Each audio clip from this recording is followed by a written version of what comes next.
Բաստուր մաչոներ ջան, այսօր կտրում ենք միասին կարմիր քաղցր բիբարով տարբերակը սալի, ահա, հիմա մի հատ բացենք,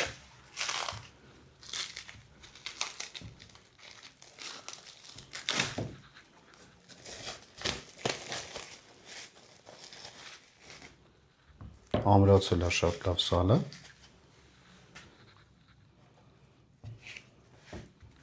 լավ ձգվել է,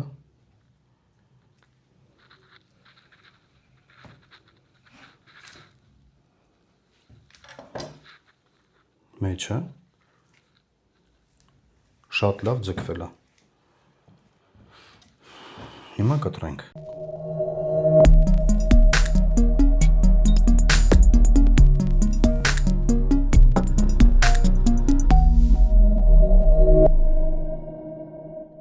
Շատ լավ ստացել ենք, ընկերներ ջան, մեջն էլ է լավ, արտաքինն էլ է լավ, ինքը ամրացել է, լավ ձգվել է սառնանում, ամբողջ համեմունքները վերցրել է սալը իր վրա, այս նույն ձևով պատրաստեք, ամեն ինչ շատ լավ կստացվի։